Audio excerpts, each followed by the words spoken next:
Greetings from the Hunter Museum of American Art in Chattanooga. This expertly crafted pop-up book from the Hunter Permanent Collection is designed by artist Kara Walker. It details the journey of an ex-slave to her home country, with all its nuances and complications. This work is a smaller example of the silhouette scenes for which she is known. You can see the book in our special exhibition, The F Word, We Mean Female. The exhibition tells the stories of many female artists, each artwork a different chapter. Hope you can visit soon.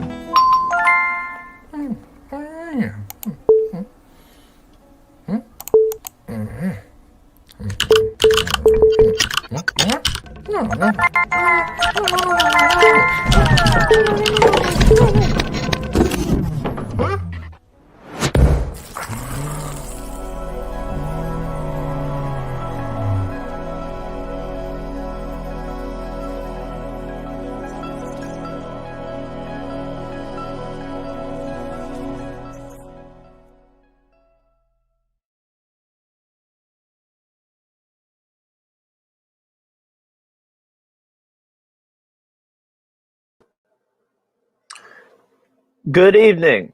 Welcome to Pujol Basement Poetry Hour. I have such sights to show you, such sweet, sweet suffering in poetry tonight. Let's kick it off with poetry. This one's called Sophist Baloney.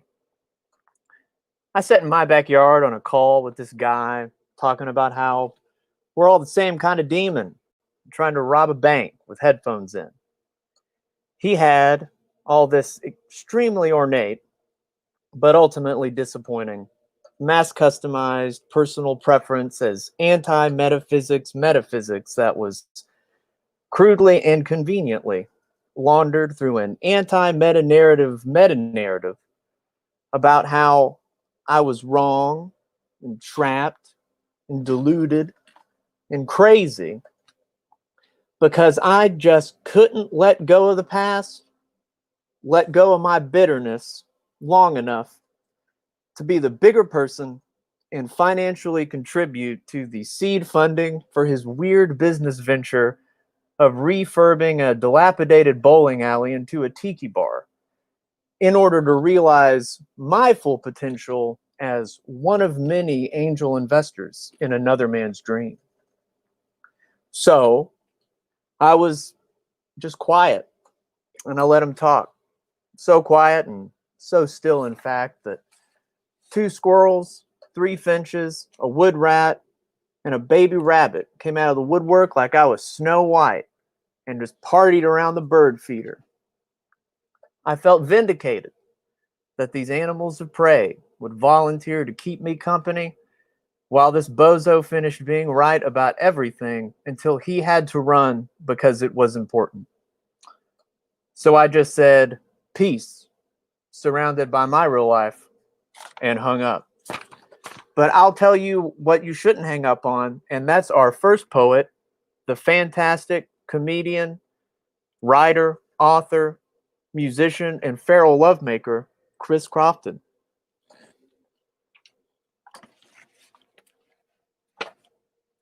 Oh no, I can't hear you, Chris.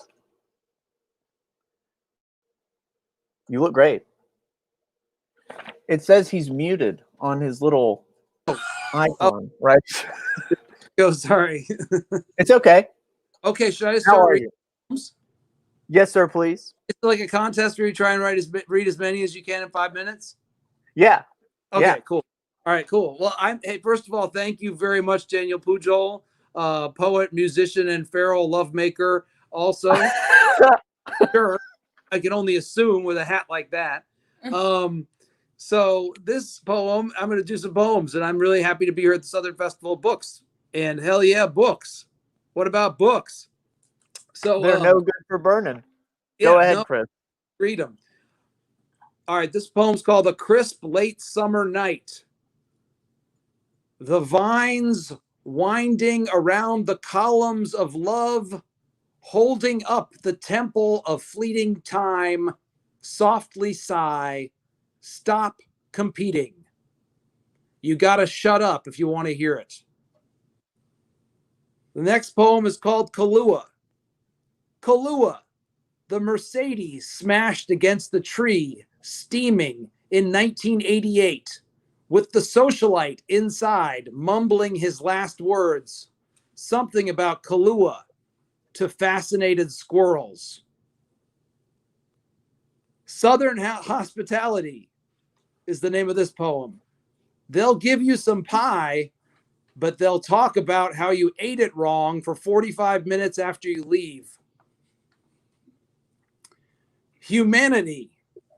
I'd rather die with my arms outstretched than live forever pointing a gun. REI. You guys familiar with REI? It's that outdoor store. REI. I'll have a headlamp and some jerky, and I'm lonely. Fact versus fiction is the name of this poem. There is no asphalt on the road to God's mercy. Skeletons and rust tumble into the void of the American story. Truth is a rope hanging from a glass ledge. You have to squint to see it. 1994 is the name of this poem. In 1994, I was helpless. I was hungover, always having panic attacks, always picking at the skin on my face. Now I don't drink, and I even make eggs sometimes. Motherly Love is the name of this one. Evidence of God, not that bullshit white guy with a beard God. Love of a mother God with the light streaming from her station wagon. If I ever drink again is the name of this poem. If I ever drink again, it will be in an old house, in an old chair, out of an old bottle and an old cup with a new pack of cigarettes at dusk. And this one's called I'm Not Planning to Drink Again. I'm not planning to drink again because it makes me feel even lonelier than I'm supposed to. Notifications. Less notifications and more love notes. And a love note is not the same as sliding into DMs. Love does not slide. It walks with purpose and means what it says. And if I got time for one more, I'll do one more, okay? There's always more time for you, Chris. I always have time. Okay, well, I can't find it. I can't find it's on the other piece of paper. So I don't know if I can find it. Hold on a second. Oh, this is so embarrassing. I ran out of poems. I read them too fast. I thought it was a contest. You won. But the prize is that you get to read one more. Okay, but I can't find it. All right, I'm going to find one. Oh, this is so embarrassing. Can you go to my Twitter real quick? Sorry about that. I feel terrible. I wrote about I write poems every day on Twitter. On my account is called my Twitter account is called @the_Crofton_show, and I write poems every day or almost every day. I say poetry window is open, and you can give me topics, and I'll write you a poem. So today I wrote a few poems. So I'll read you one right now. Someone asked for a poem called Flocks of Birds. So I said, this poem's called Flocks of Birds. Redactions on the sky document, or apostrophes letting you know to take a breath. Typesetter smoke puffs.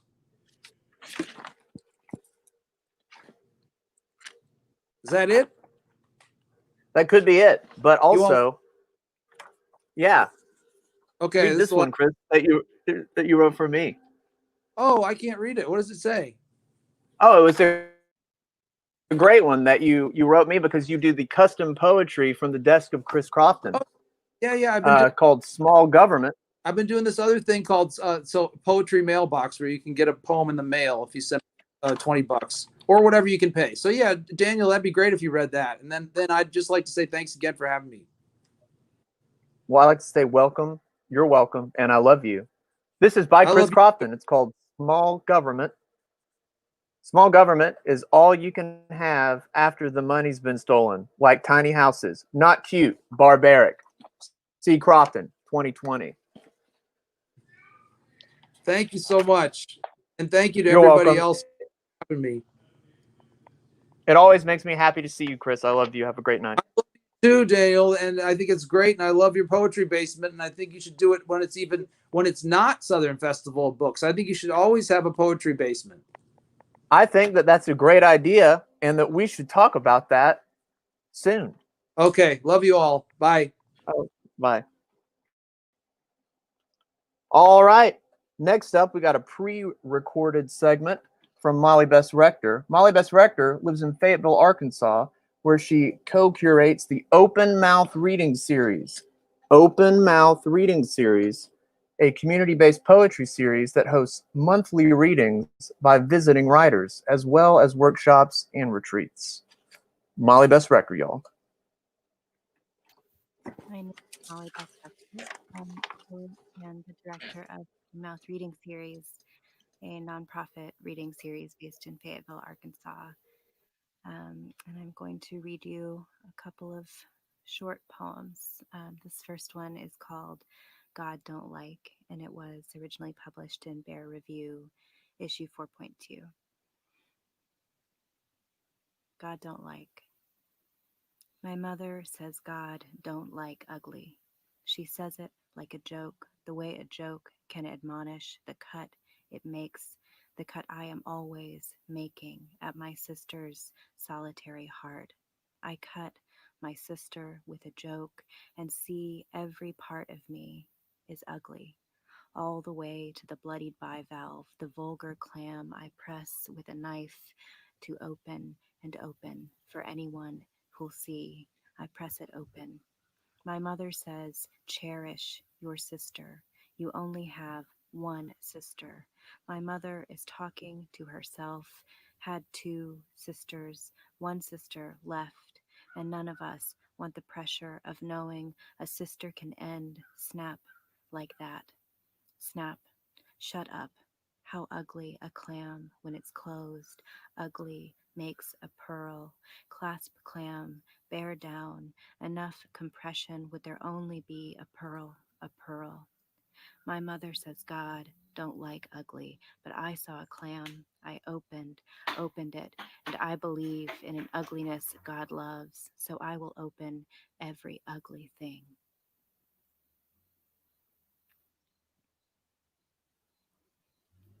Schema of the almost real.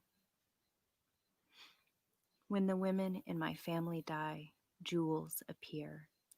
Brooches and diadems in cream pink boxes, lined with velvet, the strawberry red of a motorcycle, prized by some distant uncle, gleaming like the brooches.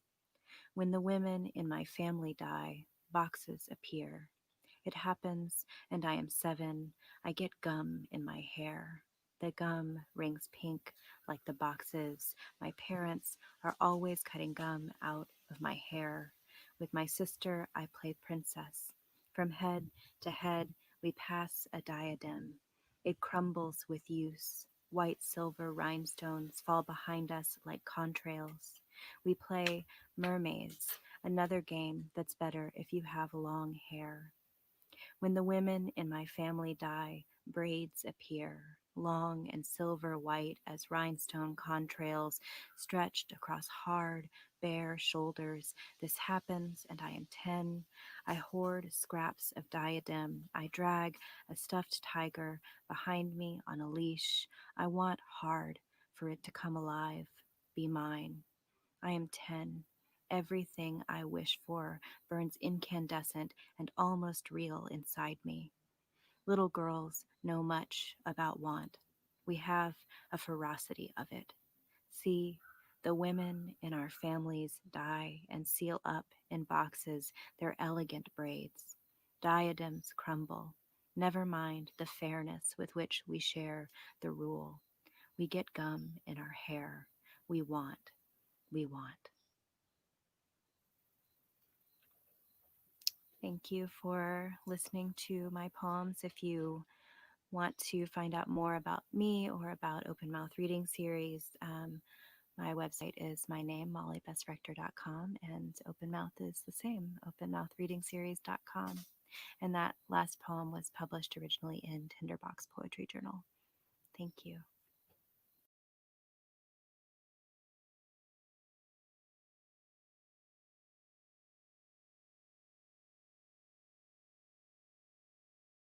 Muted. Now I'm no longer muted. Fantastic. That was Molly Bess Rector from Fayetteville, Arkansas. Open Mouth Reading Series. Remember that. Next up, we got Matt Stuttler from St. Louis. Matt Stuttler has a venue called The Sinkhole, and he also has a great band called Shitstorm. And he's also a really nice guy. And I'm really excited that he's here tonight. How are you doing, Matt? I'm doing good. Thanks for having me, Daniel. Coming to you live from the Sinkhole right now. You're welcome. I really like your... Yeah! I like your ET hat. Thank you. Thank you. It's out of this world. Are you ready for me to read some stuff? Yes, sir, I am. Okay, cool. Hi, I'm Matt. All these pieces come from the past year or so. They're all untitled, so I'll read the date that they were written to differentiate. All right, the first one is September 10th, 2019. Destitute in ice, I see the weak points giving way. Every hour on the hour, something pulls it back into the gray. Something pushes back each time I give. Something takes away, chips away, decays away, any trace of self-confidence melting. Dripping onto the street again. Turning to my tooth intuition. Ignore, ignore, said too much, ignore. Magnet for the torn apart. Everyone's got their own shit nowadays. No reason to add mine. What is left when everything is faded into non-color, drifted into non-place, becoming a non-person who feels more than every person combined? All right, this is September 10th, 2019, part 2. A single rumble, but where, straining my eyes every night to see the spine ripped from my back and my remainder of my body left on display. It seems like 10 years passed like 40, 2 weeks like a lifetime, the time between non-existent, decrepit, deceased, diseased, delete. Sometimes there's a slight glimmer of what is wrong and what is right. I'm standing in the middle of the stream, but just being drenched in out of sight, out of mind. I had too much to think last night, too much to think. I'm not ready to see the light, too much to think last night. My mind's such a sweet mess, I want to do everything. Weekend and bowled over and over. She comes walking over, I think I could love her. My mind's such a sweet mess, I deserve only the regress. Sitting and smoking, drawing pictures with what's left at the back of my brain, I want to do everything. Crimson and Clover. 12/16/19. Isolation between the real and the too real, caressed with symptoms of knowing that years and years of bringing weather and its sunk ambition. Untied in the moment, united with something sweeter than the sweat forming between your fingers and my semi-conscious being. Caught up in the rapture of it all, I forget that I'm still wrapped up in a woolen blanket. Always cold, it always seems like it's a good idea to tear it away and us up out of frame. Ushered, bothered, pushed back into the forms, I break asunder in faint, brilliant notes. Yet I've never heard a thing that sounds so much like a skipping record. Tossed and turned, I've left the oven on again. Someone's car is warming while another passes by. You're so quiet in retrospect, though. I can hear your voice all day long. Seems like the moment I know I'm spiraling, it's not the movement I'm getting lost in. Sent back, shot back, pulled back. I can't help but wonder if I'm awake, or I'm simply traipsing in the motor pool. All right, this one is December 3rd, 2020. Data logs and numbers I don't want to know, yet the info's sitting on the exposed fingertips, long as I at least complete the rotation. Does it even matter where it begins? Is there a movement, or is it a stalemate, or is it just stale? Grab me by my chest and throw me down, it's not for me to call. Underline the absence, keep grinding in the nails, hurting, panting, swallowing dead air, chipping away from the flesh mindset. It's no good for anyone. Sure shot I broke down the rest of it. Just give me an inch and we'll go for miles. Talking to the mind doesn't help it heal. There's still chemicals pushing it around. December 7th, 2020. Ooh. Distinctly yearning for knowledge, I'd rather put a mirror through my forehead. Ripping open the skin from bone, tendons, and veins, I am aware once again. Sentient or sympathetic, there's a difference between knowing and caring. A closer lock with the brain inside my head shows that madness is madly in love with itself. Put the head in a display case. Eyes don't move but don't believe. Everything I've done so far, is it even inside me? And this is my last one. February 26, 2020. Broken signal, disconnect the hotline. Where do you find a glimmer of hope in this wrecked world of wonder? I whimper at the sound of someone dropping their phone, yet the morning still sounds like the same dead dial tone, over and over. Confined within parameters, I parallel the particulars and hope that means something. Yearly, years, months, and monthly, keeping track of shit is otherworldly. Time and time again, the salt forms a new formation, young and dumb, yet full of ghastly inexperience in the direction of putting thoughts together. Yet, underneath the drawer where I kept the mementos, the belt buckles, the notes, the wood boxes, the envelopes, the letters, the tickets, the airline mementos, something lies deeper that no one will know, that I cling to, that I appreciate. Time has come for me to move along, but the pain is in the forefront. Thanks for having me. Chris and Molly's stuff was great. It's really cool to be here. Thank you very much, Matt. It's great to see you. Right on. See you on the other side. I hope for the best. All right. Thank you very much, Matt Stuttler. Remember, St. Louis, Missouri, the Sinkhole, and then his band's called Shitstorm. Next up, we have Eric Tyler Benick. Eric Tyler Benick is a handsome poet and amorous publisher currently based in Brooklyn, New York. He is co-founder and editor of Ursus Americanus Press, a publisher of chapbooks and author of the chapbooks I Don't Know What an Oboe Can Do, No Rest Press 2020, and the George Open Memorial Barbecue, The Operating System, 2019. I'm so excited to look up and see Eric Tyler Benick. And then also, look at this book called Fox Hunts that Eric Tyler Benick. Oh, wow. That's a throwback. It's a throwback. Throwback for sure. Hi, Daniel. Hey, Eric. How are you? Good. Good to see you. It's great to see you. Strange to be communicating. It's such a weird interface. I know. In front of people right now. I know.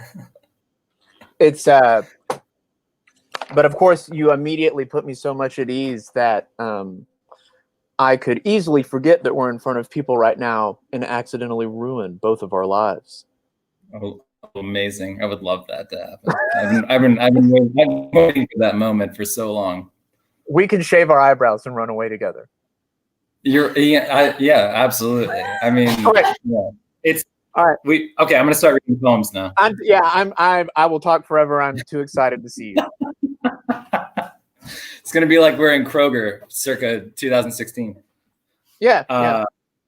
Okay, so I'm gonna read from the aforementioned I Don't Know What an Oboe Can Do.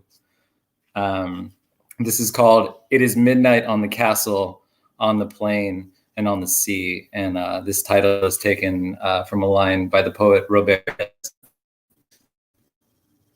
There is a terror in knowing this will all be forgotten.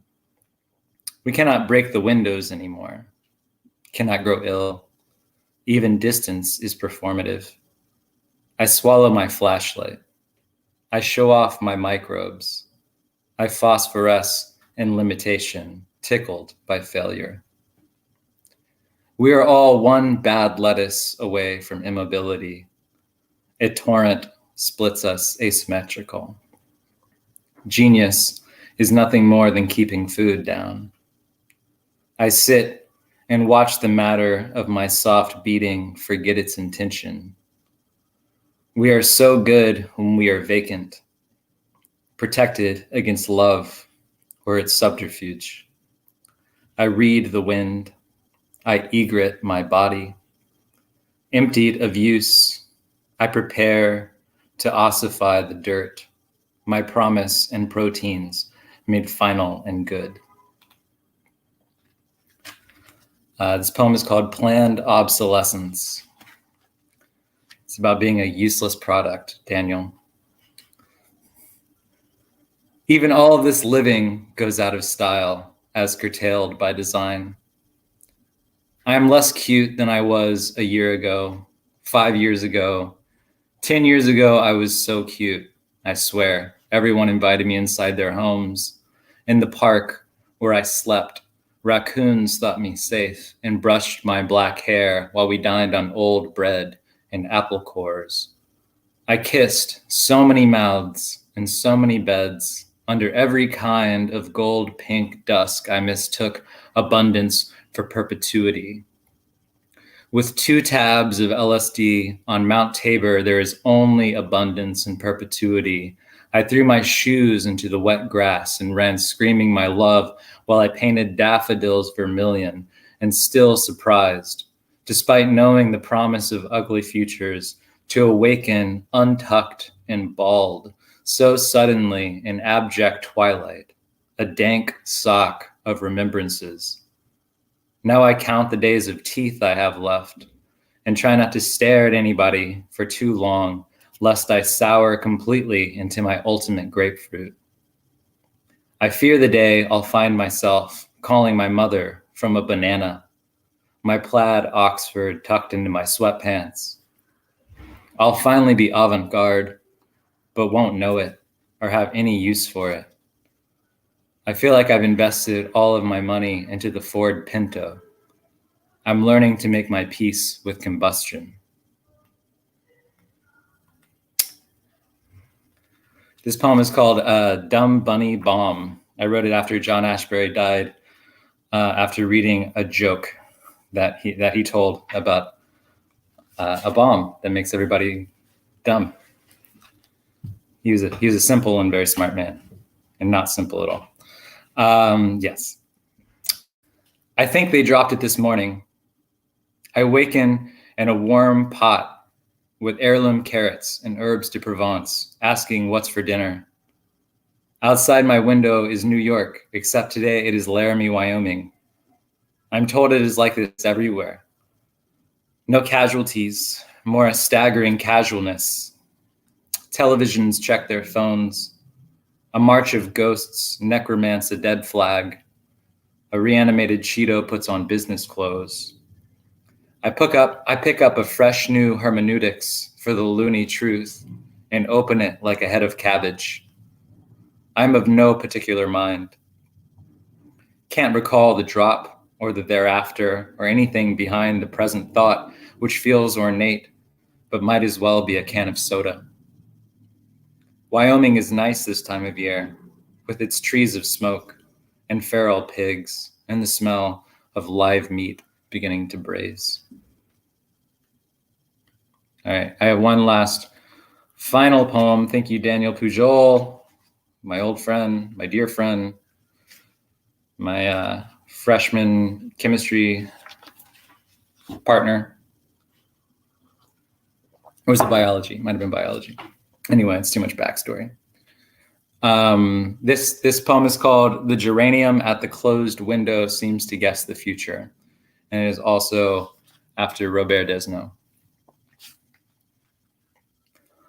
It's not pretty or particularly mystifying, a symphony of rats, horny and implacable as white men, dry humping our garden flat. Their cries of pleasure, the green aura of tornado. I am composing a nocturne of suicide pacts. Every time I kiss my mother goodbye, it is for good. Linearity is a thing of the past. We are in the world of dual sacrifice. I have forgotten my body entirely. When I masturbate, it is merely an exchange of valences. When I come, it is pure data. I photosynthesize under the heat lamps of Effexor advertisements. I flap my gills at the solemnest biped and think dirty thoughts about what's underneath their avatar. It's a distraction I call survival. Just look at this fucking mess. The seagulls rotting to pink polystyrene. Fish in the sewers, big as train cars. The final Florida panther, as far as Manitoba, lapping up the soft metals of the Hudson Bay. Sometimes the pain is so great I am exultant.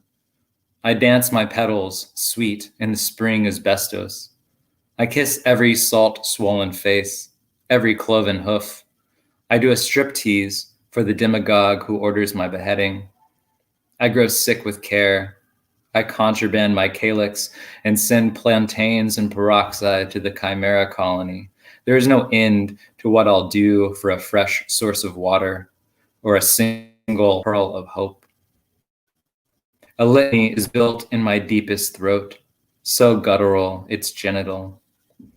Those who have survived trepanation in abandoned Home Depots, those whose homes were firebombed by the Google Gestapo, the ghosts of rent control, the bodies buried in the mass graves of American thoughts and prayers, the whole dialectic of suffering.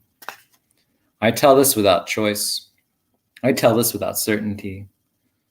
I live as best I can, spoiled by air, blind as a witness. Thank you. Thank you, Daniel.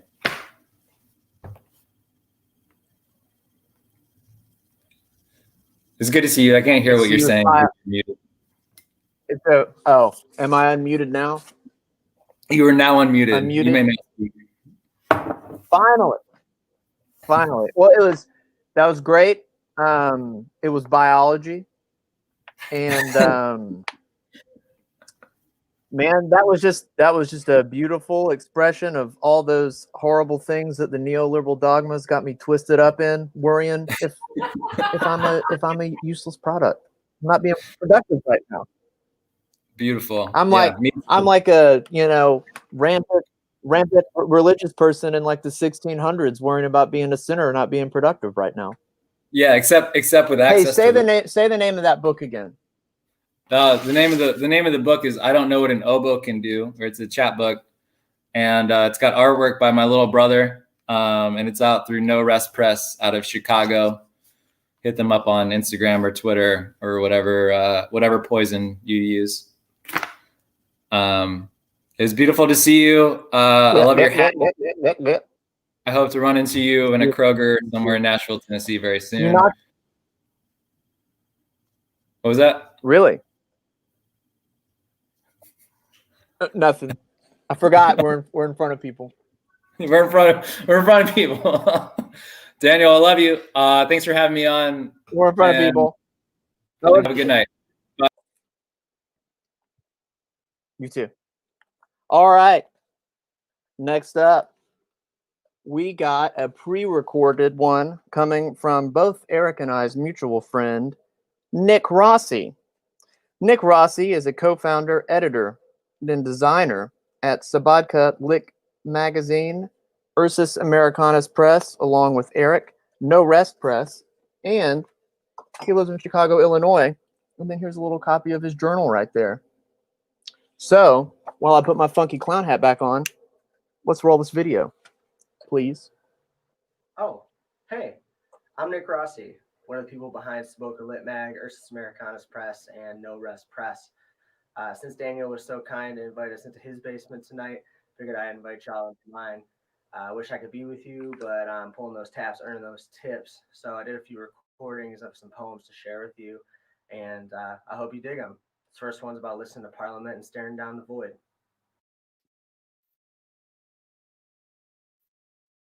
Listening to Parliament's motor booty affair, I danced for the burnt-out house across the alley. What it's all about is being able to let the moment pool about your ankles, to nod when the sky propositions night and not shut your eyes to the less dumbly for morning, knowing shadows will lick your shoes the same tomorrow. I stand humbly in cotton shorts and a Fruit of the Loom hoodie. Sunset splashes passing traffic on the highway, its constant sigh a song of the city. The continuity of noise reminds me that, yes, blood still flows in a tired body, and here, in today's final drop of liquid sunshine, I am awash in the present. The hiss of snow sublimating on our metal grill, the concrete damp bleeding cold through my socks, the alleyway quietly assured of its permanence and necessity. I am certain I am neither of those, but my ass moves all the same. A two-step, a wiggle. The abandoned lot doesn't mind my quick frivolity, my simple joy as a single slithering idiot jiving in the face of oblivion. The piss-filled 2-liter and U-line buckets catch dusk, golden polyethylene smiles flashing teeth. Plastic lasts half a millennium, but can't feel a Maceo Parker horn blow, nor a Bernie Worrell synth wobble. Darkness seeps. I wave my spatula to the L train headed downtown, and another to Midway, both nearly empty. My bottle of gin hasn't moved in over a week.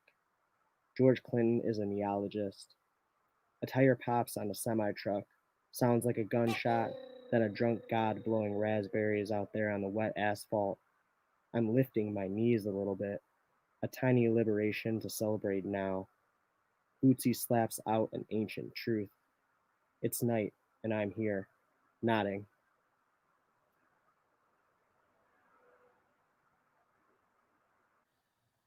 Thanks. Appreciate it. I just got one more for you. This one's about listening to that new Fiona Apple and staring down the void. Listening to Fiona Apple's Fetch the Bolt Cutters, we sit on the rock stairs at Canal Origins Park. Little bits of plastic wrap pool and shiver on the shoreline. Stagnant water and industrial driftwood. Damp wind ripples the river skin and coats our faces in mist. A piano run and stomp rolls over the rocks. The skyline half watches, tower tops obscured by fog. A gull flaps past, desperate for scraps. The gray barge pushes its container to the canal, eclipsing the washed-out no-wake sign, white and red on far cement embankment. A loose cello string booms its depth against the whoosh of traffic on Ashland. 3 cottonwoods loom over the still water like Nosferatu's shadow. Birds hide in the thicket, weave their spring song soft with the hi-hat and snare taps clapped out offbeat. Wires fade up the south branch between telephone poles, and her voice layers itself, building towards the sky, low and thick with clouds.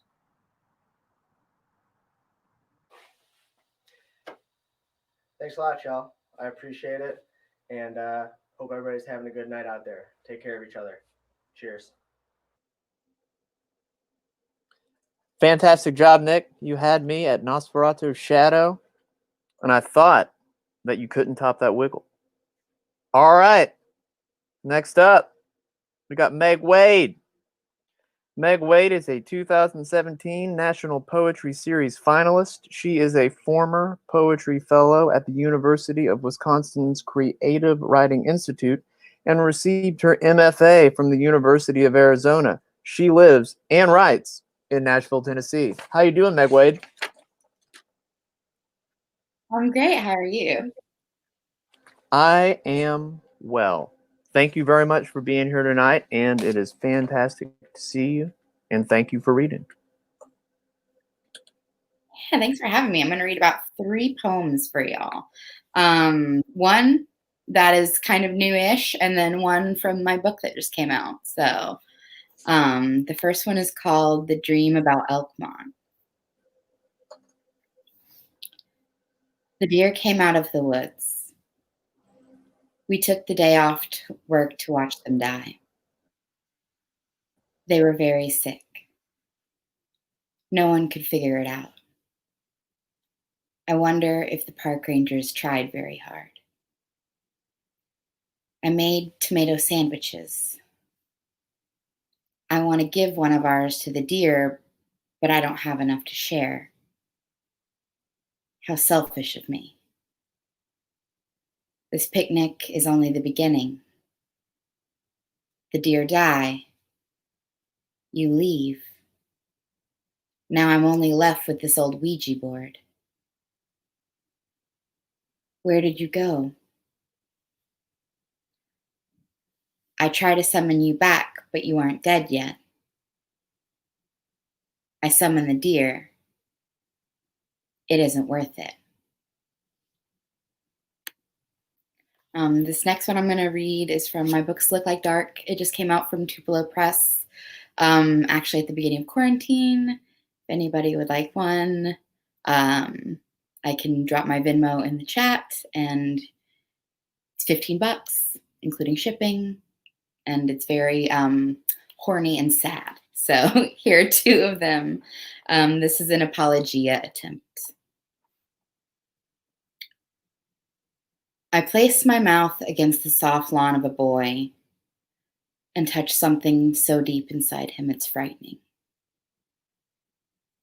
Pure, blind alarm. What do you expect me to do with that?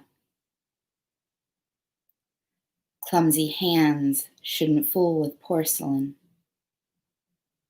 Who wants to love a broken thing? Yes, I fuck with the devil. I once made my best friend so mad she drove her car with both of us in it headlong into a hickory hard enough to knock the wheels off the axle. Go ahead and imagine what I did to hurt her. Maybe I did deserve it. There was an instance of blue china clattering the hardwood in June. The apothecary bottles lined up along the window labeled poison, love, forgiveness.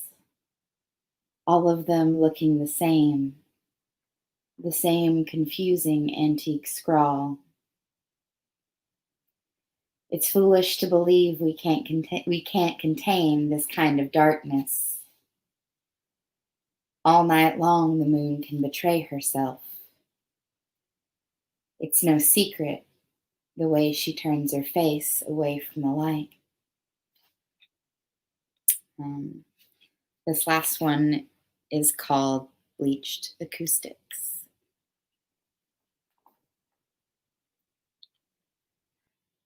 We left the old swing unpainted. Cast spoiled rinds off the porch for the deer to lick clean through. All night long, I heard something crying and surrendered myself to the invisible ropes of smoke left in its song. My love, sometimes we can't choose what we save. We just can't choose. Sometimes we pull young lungs from the water capsized, already drowned. Were we too soon? Not yet.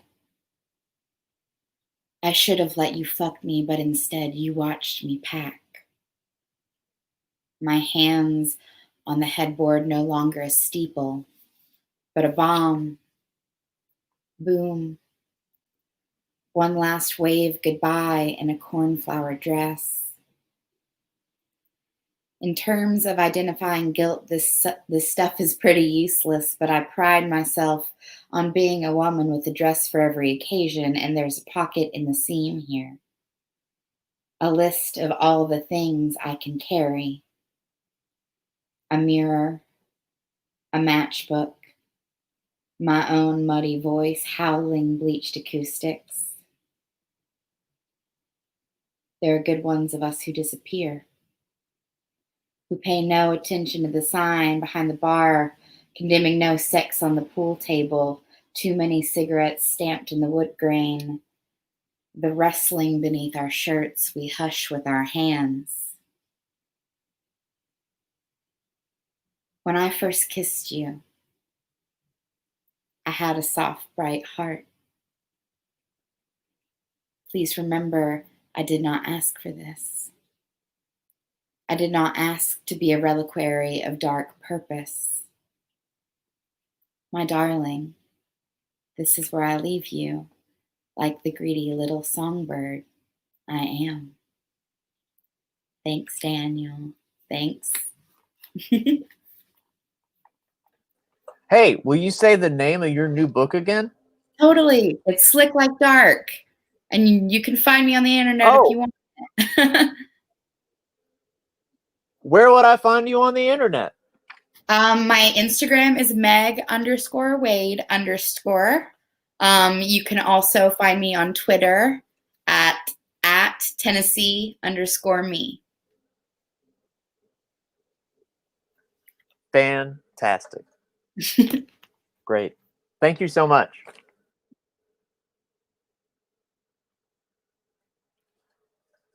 All right. Next up, we got Buck Downs from Washington, D.C. Buck Downs is the author of Tachycardia, Edge Books 2015, Ladies Love Outlaws, Edge Books 2006, and Marijuana Soft Drinks, Edge Books 1999, among others. He is a board member of the District of Columbia Arts Center and lives in Washington, D.C., and was recommended to us by Rhizome, D.C., which is a fantastic art space. And hey Dan, I think I dropped we got out. him. How are you doing, Buck Downs? Okay, Dan, you're running a tight ship. Good show tonight. I'm just going to jump right into it. All right. So thank you very much. Three poems. You got it. This is the book. Whoever sees my garden discovers I must have some other garden. Get that at buckdowns.com. Get right out in the field and pick it up. When you get a book, you also get stickers. Big fan of Sticker Mule. If you're dealing with some mask scoffers these days, I have a nice nose sticker for you to put on your, wherever you need to put that. This is called Night Hydro. Dang, Jim Beam incognito, as if sight were the only sense, and even a blind man could tell that we were getting stank up, y'all. Shall the rose bush grow where the cherry once stood, and the roses all covered with dung and bees, when the nicotines no longer lay waste to us all? Well, let's rough the fuck out. Let's just wade right into the war on broken hearts. Days when you whisper, nights when you cry. Sounds like some horsemen. All the burnt parts still rule inside.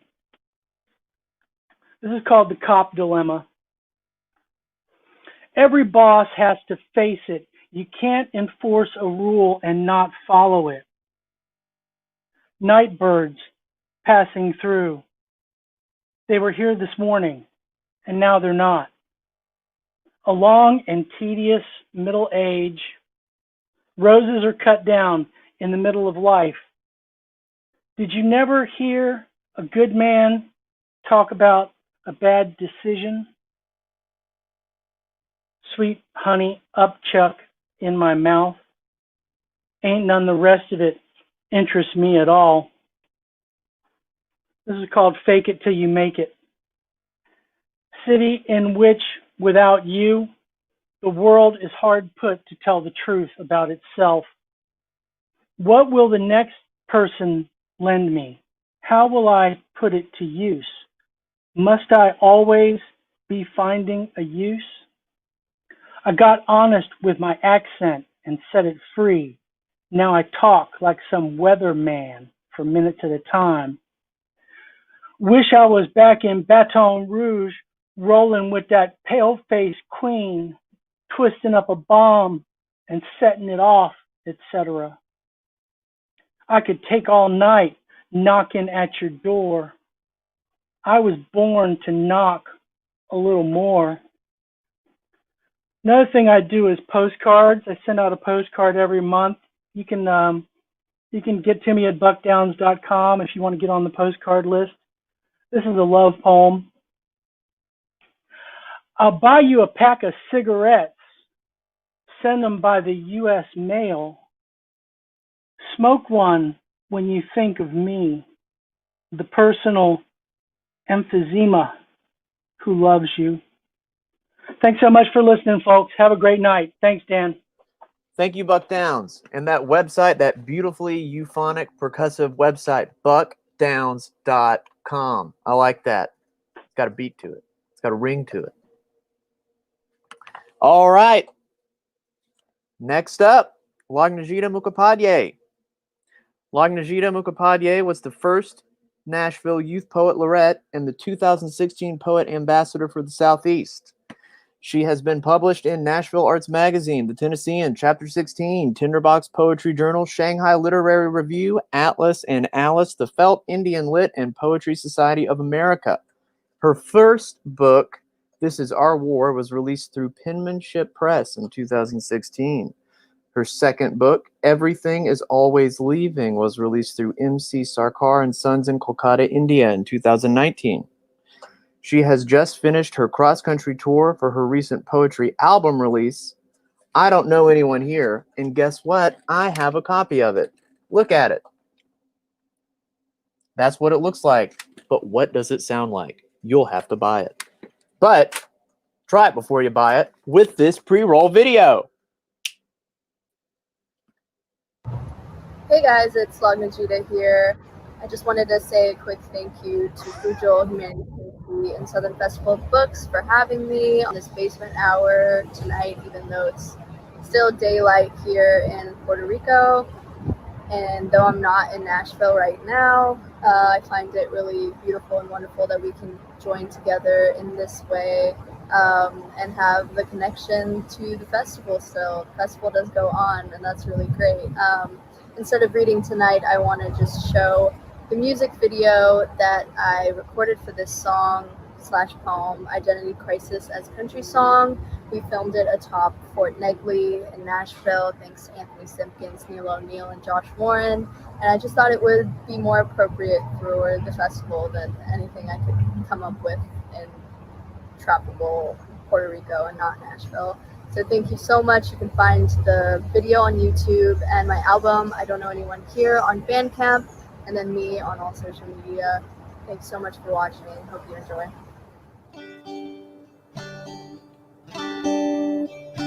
Identity Crisis as Country Song. Dusty is dusty. You who have spent your whole lives renouncing this place, pronounce the return of the cowboy hat. Nothing ain't the same no more, but indefinite, meaningless, longing, outlaw breath, outsider, bloody, houses getting torn down, built over. I'll be living in my truck soon. Or what does home mean if it changes? 1,000. You who have spent your whole lives renouncing this place, pronounce the return of the yeehaw. Nothing ain't the same no more. Things have changed, I say. Like the old man with the shotgun. House is no transparent vehicle. It fatally flaws. Finger picking on the old porch swing, heart breaking in the streets. I am not done writing about leaving.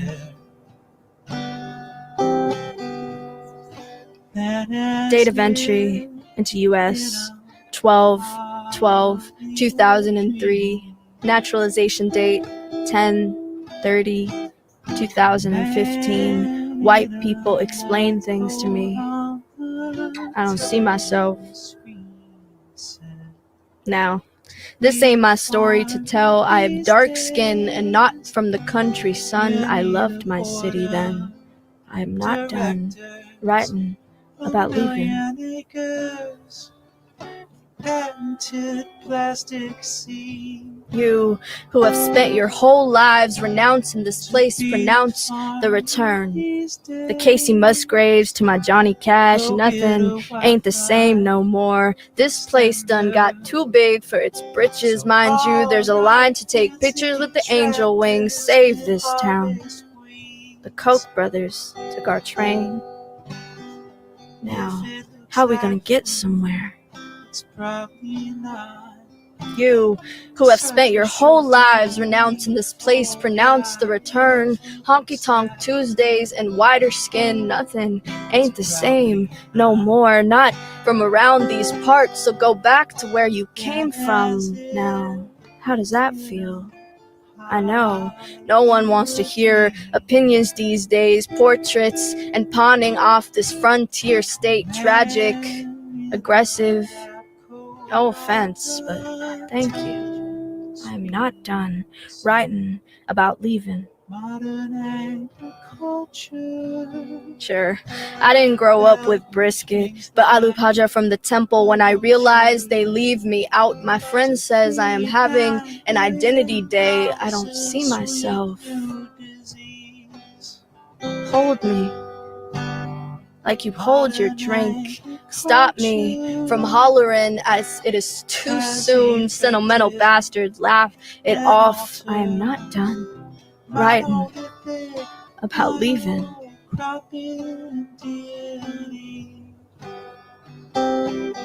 You who have spent your whole lives renouncing this place, you want funny poems. Sorry to kill the mood. What's wrong with not loving my country? City lost its sun, laugh it off anyways. Spilt milk falling, wiping, bulldozing. People that say they will stay are the first to go.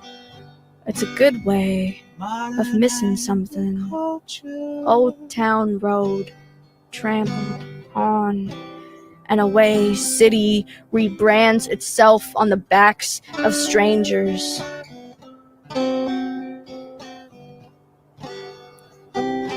You who have spent your whole lives renouncing this place, speak of New Nashville like Jamestown, pillaging earth, placing tall and skinnies like plantations or jailhouses. Dolly said, it's okay if you take my man, but please don't. Woody said, this land is yours, but it's mine too. Front lawn fascism, dogs in bachelorette bars. Am I too old for this place? One more breakup, another $1. One last look in the rearview mirror, and we leave. And we never stay, and we don't say why.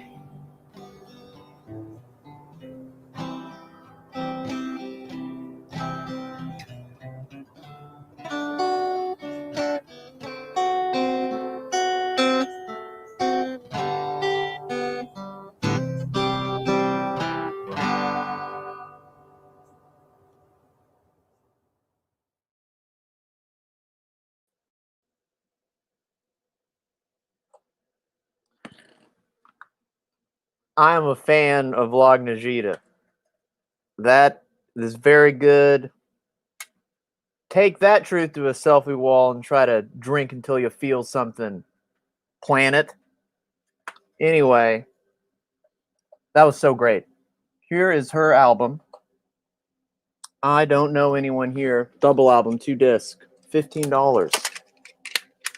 You know it's true. But I'll tell you what else is true.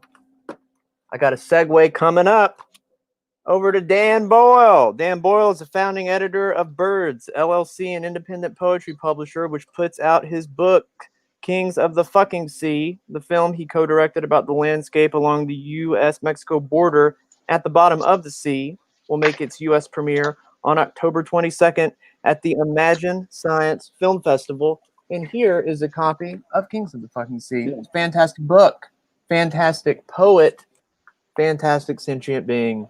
Dan Boyle, thanks for having me.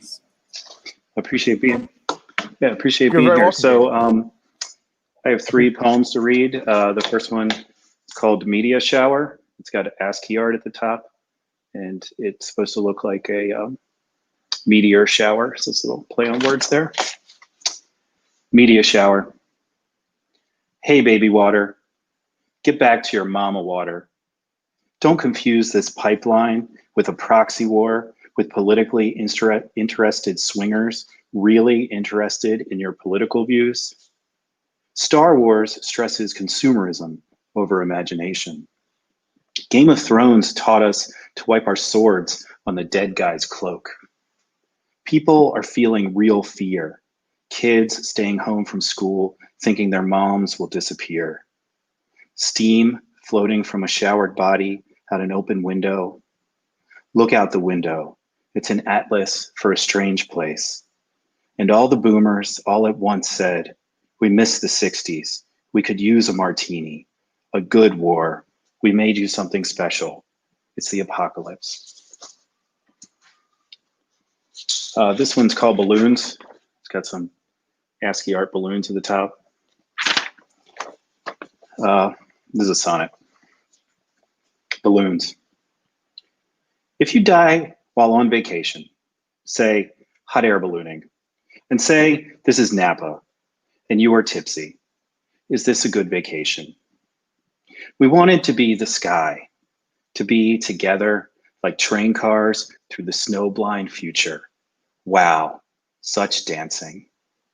But the ends got, quote, the end, unquote, on its side, and that's star power. Can you handle one moment of absolute Percocet? See you later, succulents. Escapes from escapes from escapes. When you're a lily, you get your own vase. Put on a shirt like a person. Go see the rain overrun the buildings and the cars. If you want to know what to give me for my birthday, close your eyes. And this is the last one. This one's a Halloween poem. It's called Rise Witches. It's got a witch on a broom there. Hungry for Halloween, greener grass, dune buggy, outer space, mountain. Is this heaven? Apple heat lips, fabulous wing tips, some rubble, some rust, a fidget on the cusp of a magic castle famed for six-toed cats, vampire bats. Why be a unicorn when you can be a silver donkey? Gimme all your pastels. Fear destroys kisses. Tarot of night, candle of red, disappear like a Murphy bed. Rise, witches. Thanks. You are welcome. Thank you very much for reading. And it's great to see you again. I don't think I've got to see you move and not a photograph or a video in, I don't know, 4 or 5 years. But yeah, it's been a while. Yeah, I love your stuff. And here's this book again, Audience World, Kings of the fucking Sea. Look at that. You can't get enough of damn Boyle. Buy that for Halloween. You got to pick it up. All right. Moving forward, blindly forward into the future as fast as possible and calling it efficiency. Next up, we got Ashley M. Jones. Ashley M. Jones writes and teaches in Birmingham, Alabama. Her third collection of poetry, Reparations Now, is forthcoming in October 2021 from Hub City Press. She is the founding director of the Magic City Poetry Festival. Hello, Ashley M. Jones. Thank you very much for reading here tonight. And hello. Hello. Sorry, there's a latency on my end. All right. All right, I'll take it away. There is this lag that we've all had to deal with the online space, but it just adds character. That's what we'll say. So I have 2 poems that I'm going to read from that forthcoming collection called Reparations Now, which will be out in a year. This first piece is a sonnet that I wrote about this lifelong problem that I've had with people thinking that the South is the only place that racism and oppression lives, and that's simply not true. It's called All Y'all Really from Alabama, and it starts with an epigraph from Dr. King. The straitjackets of race, prejudice, and discrimination do not wear only Southern labels. The subtle psychological technique of the North has approached in its ugliness and victimization of the Negro, the outright terror and open brutality of the South. Reverend Dr. Martin Luther King Jr., Why We Can't Wait. This here, the cradle of this here nation. Everywhere you look, roots run right back south. Every vein filled with red dirt, blood, cotton. We the dirty words you spit out your mouth. Mason-Dixon is an imagined line. You can theorize it or wish it real, but it's the same old ghost, see-through, benign. All y'all from Alabama. We the wheel turning cotton to make the nation move. We the scapegoat in a land built from death. No longitude or latitude disproves the truth of founding fathers' sacred oath. We hold these truths like dark snuff in our jaw. Black oppression's not happenstance, it's law.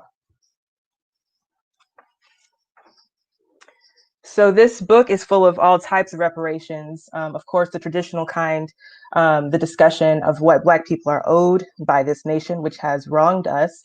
But it's also full of personal reparations, things that I feel I'm owed from personal violences. So this is a poem that I wrote in the subjunctive tense. And I have to thank my very good friend, the poet Monica Sook, for giving me this exercise, which she received from the poet Carl Phillips while she was at the Kenyan Summer Intensive.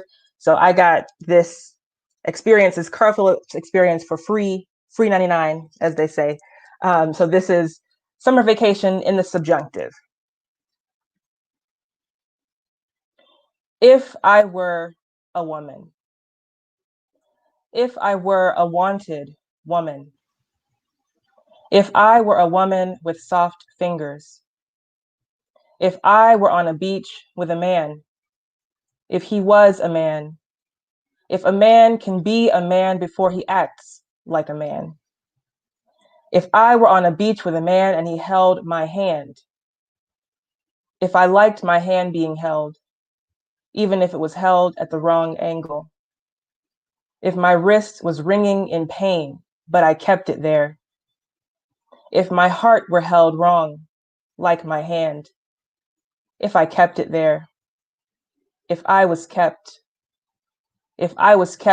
in pain, if I were pain, if I were a woman, if I were a woman before I was a woman, if I were a woman who knew her body like a woman knows her body, if a woman knew, if I knew, if I were on a beach with that man, if this time that man dissolved into sand, if the sand became hot under my feet, but my feet were gold, if a woman were made of sun, if I were made of sun, if I burned the world around me until it shone beautiful and brown, if this burning was called healing, if the healing made light. Thank you so much for listening and for having me. You are very welcome.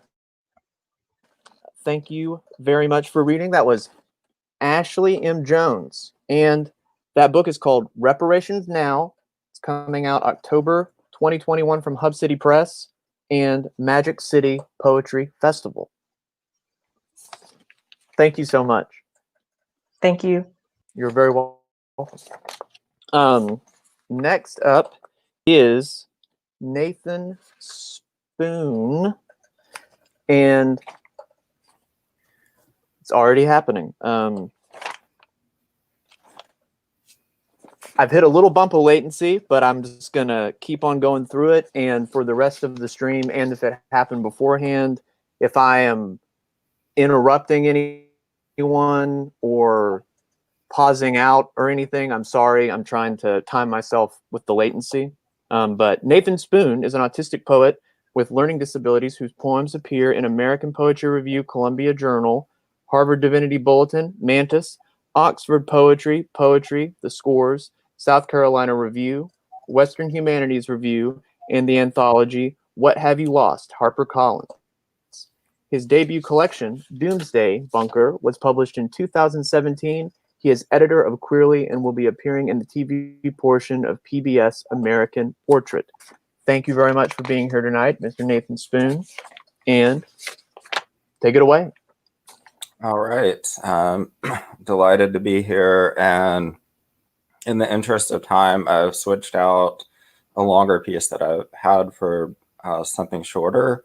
So I've got two poems that are in the new October issue of Poetry, which I've got right here, and then one tiny poem to follow those up. So this poem is called Abraham Lake. When I was half of who I am, your voice came along, rewarding me with provocations. It was a fulgur, as beautiful as treasons on the outer banks of another night. There were horses, wild ones, whose thunder abandoned earth for lattices of successive hoofbeats. But now the air is brittle. Now hymns are drifting in and out of the atoms of snowcaps, in and out freshly of the bread of flesh and the wine of bones. The lake is covered in frozen bubbles, so that anybody who is significantly trypophobic will want to vacation elsewhere.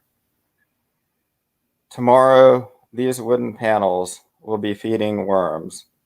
Tomorrow, strangers will arrive wearing masks.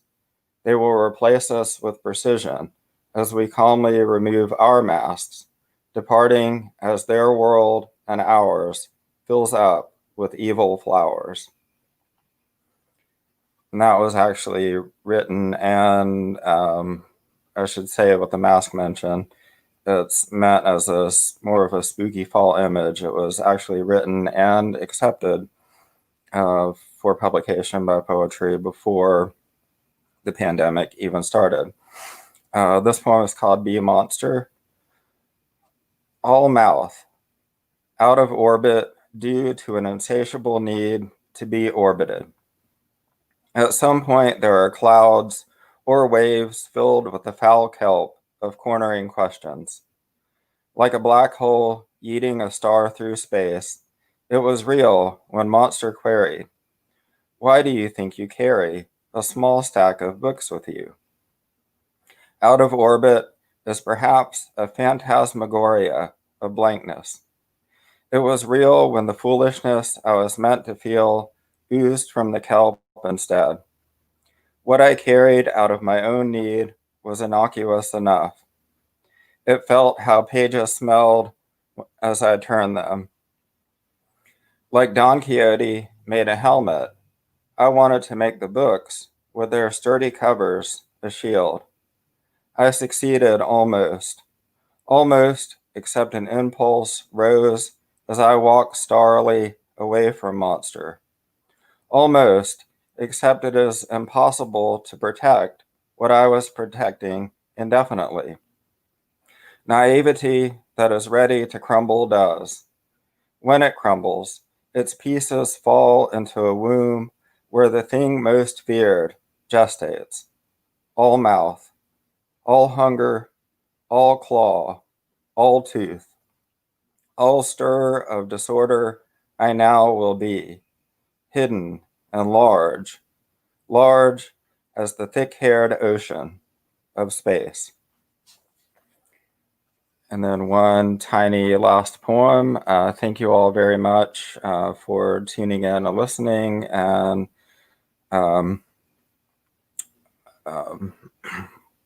this poem is called Window.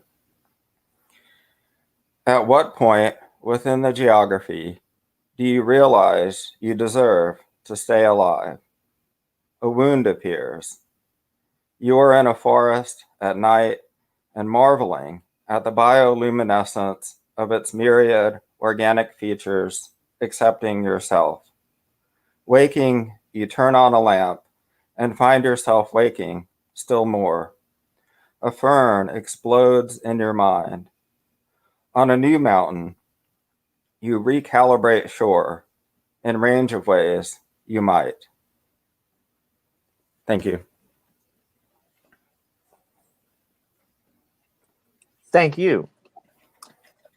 Thank you so much, Nathan Spoon, for reading tonight.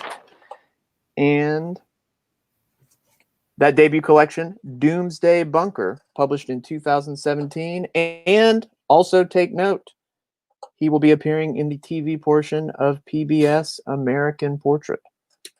All right. Next up, coming from at the moment either Alabama or Georgia, I can only assume, is Lee Baines III. What's up, man? Man, nothing. How you doing? Good. It's great to see you. I've missed you. It's great to see you too. I've missed you too. This That has is been a an awesome night. Thanks fantastic for having full, full beard you got there. I like that. I'm just trying to get like you, man. I'm working. You beat me. I was listening to a ghost story podcast, and I was looking at my razor, and I wasn't paying attention, and I'd like shaved all the hair off of my head, and it's growing back, but it's gonna catch up. It's gonna It works catch for up. you, man. It works for you. I've never seen you look bad. I got that goblin. I got that goblin look going on in time for Halloween. All right. Go crazy on it. You're knocking my hat off. It's crazy. Thank y'all for having me. This is a poem it's from a collection of poems I've written called Work Lunch. It's kind of in tribute to Frank O'Hara's lunch poems. And this one's called Barbecue Spots. We are a triumvirate of shit-headed cracker boys. Too much education, too little work, too much time, too little cash. Stranded on the great shipwreck of Atlanta, lost, unknown, alone, hunting for each other. Today we are hunting for barbecue. Among the glistening scaffolded towers and the scraped out shells of strip malls, there isn't any here. Not like home, not like what grows on the corners of crossroads among the northwest Alabama floodplains, or along the 2 lanes weaving through the middle Georgia woods, or up through the cracks between Birmingham's warehouses and machine shops. There was Harold's with its long simmering ancient Brunswick stew, its Georgia fine pork, the texture of the ropey sawdust that unspools when a dull blade chews up a rained-on board, wetted down with the sharp bite of vinegar and pepper. But Harold's is dead. Its boarded doorway watches the guards' trucks enter and exit the gates of the penitentiary across the street. There, some Cuban boys quit eating at one point. They were sick of being treated like cattle, like swine, in a country they were told was free. They overturned the tables in the cafeteria. They snatched up the guards with shivs to their necks. They, too, are dead. Here in this city that fancies itself parentless, deathless, it is a mirage of smoke, a food court cartoon or a boutique betrayal, microwaved rubber or cutely spiced roast, a mechanized feed trough streamlined from some distant boardroom, or a precious experiment secretly funded by somebody's daddy. Too high or way too damn high. But Seth has found a book. Was it at the thrift store? In a musty box of his pawpaw's old things? His pawpaw is dead. It is the South's best barbecue, according to a noted expert in the year of our Lord, 1992. Atlanta boasts a measly 2 listings. One is Harold's. Harold's is dead. The second is Alex Barbecue Heaven. Its very name, its presence on the page sets our faces tingling. Under its listing is a quote. I have eaten barbecue all over the world, it begins, and Alex is the best barbecue in the world. So saith a collective gasp, the Reverend Dr. Martin Luther King Jr. We are inflamed, rushing west toward that sainted corner of the city where King and Carmichael, Lewis and Bond plotted, planned, pontificated, prophesied for an Atlanta reborn. On the phone, our blue arrow nears the red arrow. We are on familiar ground. We grow anxious. We have never noticed Alex before. This is cause for concern. We crane our necks out the windows. Perhaps it is nestled in between the new strip malls and the grand old houses, now lawyers' offices and funeral homes. The phone draws us into the depths of the great parking lot that sprawls and spins its way away from the looming stuccoed fortification that houses the new supercenter. The phone declares us arrived. We sit, staring, silent, the car idling on a piece of the still black asphalt lot, under which we can presume lies the foundation of the pit that fed this land's greatest people's movement, the best barbecue in the world. This place has just opened. I am the scout. Ebo and Alan expect a report. Is it high? Do they give you enough? It wasn't too bad, and yeah, they do. They is a pair of white bearded men who had run an after-hours barbecue joint in Detroit, who had decided to come back to the land of their ancestry, a repatriation in smoke. They have the firm, courteous manner of military men and heap the fire-browned, vinegar-edged meat dutifully, solemnly onto the white buns. It is in the space next to the food mart of a filling station. It was built to be disused, one imagines. Everything is clean, the walls freshly white, the chrome all shining, the tables unstreaked, but the air is gray. I nearly choke and smile. The guy in front of me in line, whose senses have sent him the same alert at the same time, says plainly, "It smells like Birmingham in here." That's exactly what I was sitting here thinking, I offer. Are you from Birmingham? No, he muses, bored, waiting. I just know what it smells like. Thanks, y'all. Thanks, Daniel. Where did we? Oh, okay, I'm back. All right. I don't know where Lee went. He went to that internet no place, but it was great to see you. Thank you for reading. Lee Baines III, Lee Baines and the Gloryfires is his musical project. Fantastic punk rock and roll music. All right. We're riding that information superhighway into the long, dark, and stormy night. Coming up next with a pre-recorded segment from Brody Parrish Craig. Originally from Louisiana, Brody Parrish Craig is a creator whose work is rooted in reclaiming and queering Southern space. Their first chapbook, Boyish, is forthcoming from Omnidon Press in April 2021. Hi, I'm coming to you from Arkansas, and both of these poems will be out from my first chapbook, Boyish, forthcoming at Omnidon Press in spring 2021. This first one's called Overpass. Perched above the slide, Meg says the Cardinals, her Nana coming back. I'm 9 or 10. I scoff impossible. I toss up sacrilegious. I promise that's insane.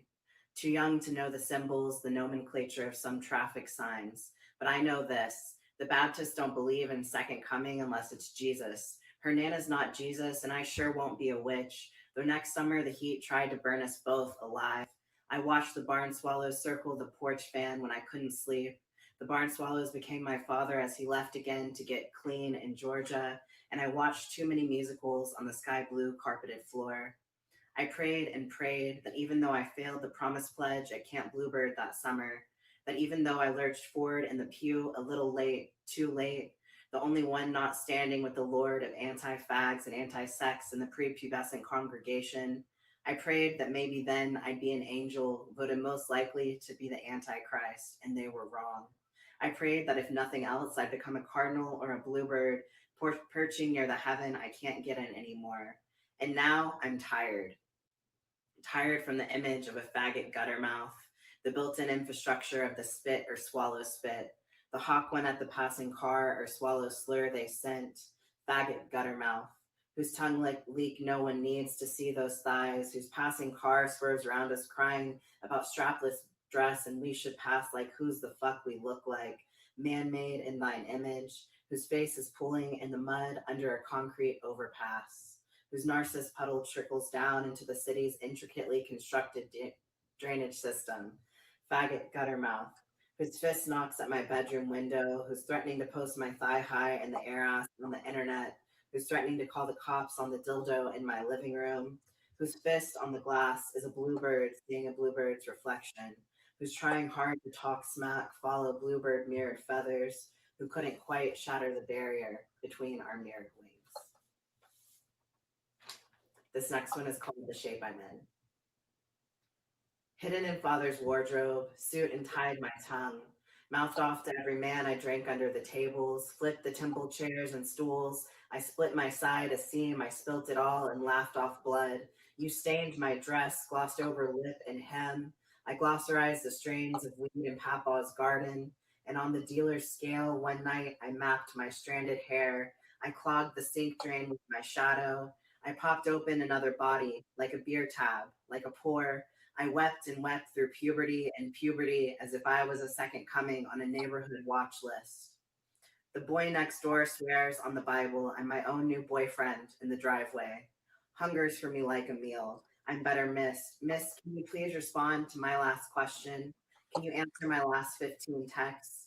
If I told you in a deeper voice about the voice inside my head, the choir boy in me who ran and crossed your red filed nails, suburbia, if I told you the holes in my story weren't full of taffeta or sacrifice, but slaughtered gauze, I told you they were not the ones you think of. I want to name the hymn in me, like water's shadow of the valley, mine, and want and take and want. I want to take a moment to acknowledge the shape I'm in, and take a lifetime to acknowledge the shape I'll make. Fantastic. Brody, Parrish, Craig. Their first chapbook, Boyish, is forthcoming from Omni Dawn Press in April 2021. Next up, we got another pre-recorded segment from Sadie Dupuis. Sadie Dupuis is a poet and musician based in Philadelphia, Pennsylvania. She fronts the band Speedy Ortiz and is the producer behind Sad 13, which released Haunted Painting 2 weeks ago. She runs the record label and journal Wax 9, and her first book, Mouth Guard, was published in 2018. Look at that. Mouth Guard, Sadie Dupuis. Video, please. Hey, I'm Sadie Dupuis, coming to you tonight for the Pujol Basement Poetry Hour, the Southern Festival of Books, and I have this little die, so I was thinking I would roll the die twice. That would give me the digits of the page that I will read. A 2 and a 1. I'm so tired by the Beatles. Drinking blood to stay awake. How much human stuff can you take? 17 takes and minimally enrolled in the real world. I was Googling how to get Narcan and instead popped up on biodegradable glitter. Men tell me to keep writing. Well, if you insist. What's a good word to chuck here? An obscure word, an allegory for searching for myself in online images as proof of ID at the post office. When I fail to see through the safeguards, 3D glasses on, the spirits come without a prescription. Be there in the small town mill buildings, my black and white movie dreams. Show up because life is dotty. It's all anyone can do. Wired on plasma, into the mirror. I'm tired of you. And that's the number 3. And that's the number 1. This is called Be My Valentine. Whatever white knuckling means, I just did it. Revealed my intrinsic quality to myself, knowing there's a blizzard, driving anyway, and laughing out my teeth grindings. Calm down to a clean chaos, The hypnosis succumbed to in storms. 20 out of 10 stars. Walk me to the gas station for a super big cup. Warm me in your protection. I'm so buff when indignant. Tailing after an impervious emergency vehicle. Ideal conditions in the gingerbread netherworld. Mediocre degrees out. Dead tree skyline. Acute gray changes that jaundice the lover.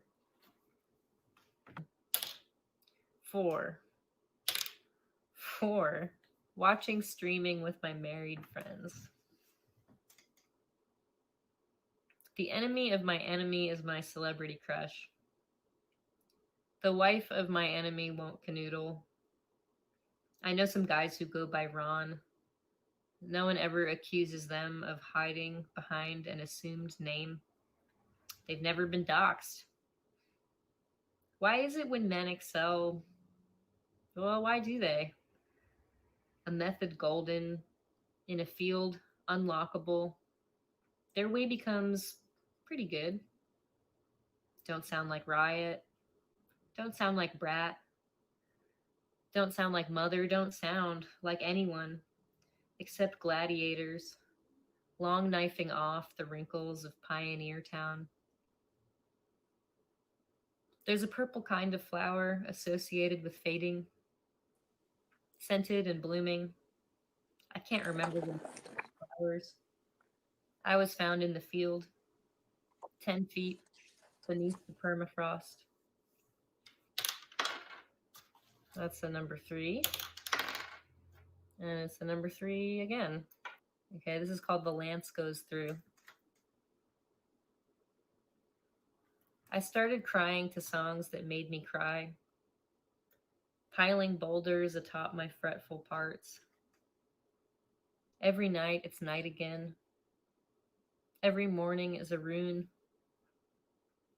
And now there's a stain, and all day I've showed it off for the right people. In raspberry tool wielding a kitchen knife, dial my phone to finish the riddle. The difference between mania and ringing a bell. Only one makes me make bad wishes. Okay, that's all I got. Thank you, Daniel, and everybody for having me on tonight. Happy October, happy poetry time. Thanks, Sadie. That was fun. All right. Next up, Matthew Wimberly. Matthew Wimberly is the author of All the Great Territories and is an assistant professor of English at Lees McRae College in Banner Elk, North Carolina, where he lives. How are you doing, Matthew? I'm doing great. This is so fun. Can you hear me? I can hear you great. Otherwise, this would all be for naught. So you sound like you're using a fancy microphone. Yeah, perfect. So no, this is great. It's nice to know community exists, and in these times, my book came out right before COVID started, and it's just nice to hear poetry. So nothing stops poetry. Nothing stops poetry. Just ask Plato. That's why I was so worried about it. Yeah, they'll give people ideas, so you don't want to do that. I'm gonna read just one poem from my book, and before that, I want to give a shout out to my friend Tyree Day, who has a new book just out called Cardinal, and he also just published a great craft essay on the Poetry Foundation website called Birds, which is about memory and superstition. And so this poem is a poem for my father, but I'm thinking of Tyree tonight. Though he is gone, I carry him down from the mountain. I've witnessed one pure stillness. The mountains as fog ascends their crooked spines on the dustless staircase of moonlight. For months, I lived apart from my wife. I split firewood and delivered upscale furniture to vacation homes. I taught children similes in a school too poor to buy bleached white paper. Once, one of them smiled at her description of a bird, a bruise empurpled on her cheek, shrinking into light like a shadow diminished on the carpet. Her teacher told me it was always there, though in some other shape, sometimes yellow or red, and all she could do was inform social services who would take the child away from home. There's more backstory to explain why she doesn't make the call, but it's too sad to hear if, like me, you want to believe decency still exists. Then I kept my father's ashes on a bookshelf. My two friends in town were a poet and a Marxist. The poet sold painkillers for a living. His son was a magician, 14 maybe, who rode a bicycle around performing illusions and sleight of hand for anyone willing to watch, for joy alone. And the Marxist loved the railroad and would search out forgotten tracks, always overgrown with creeping thistle and lamb's ear, even in winter. He would lie on his back trying to feel the old world, or maybe it was only to watch the clouds gather in a storm overhead, or to be alone near the middle of his life. On the day I packed my things to return to my wife, a hailstorm forced me to pull over in the first mile. Each white crystal rang out on the metal until I heard music, opaque hallelujahs, and then the blue trumpet in the sky makes at the start of all leaving. When it was over, I put the truck in drive and eased off the brake. Crossing Spice Creek, a half-starved horse roped to the side of a trailer home scratched a question into the earth. His hoof was desire. Shaded under an oak which carried dusk from the horizon, I passed the makeshift stands advertising authentic mountain goods, honey, apples, jams, bundles of locust, all for sale and for so little money. A damp fire burned on the other side of the ridge, smoke unspooled, the stars appeared. I thought mostly I would be forgotten, blood in the mosquito's belly. It's true, the same as the rhododendron which grows only so high up the mountain, and how the two deer I saw without fail each morning, golden and wild, moved like sleeves of sunlight down the fields. Once, my father came here to visit on his own. It was years ago. He stayed at a hotel where I met him after high school late one afternoon. I showed him the town, the deserted glove factory, the closed hospital, elementary school, the gas station, the bar, the mill pond. The vineyard was still a Christmas tree farm, failing and about to go under after 6 generations of work. He commented how empty it felt and how he could never live here. When I left at 27, I'd outlived him 1,533 days. At what mile did all of this come to me, like crying behind an open window? At what mile did a robin miscalculate her entire life and turn her wing too late before colliding with my windshield, red and black and purple? No, not a robin, a sparrow. Thank you.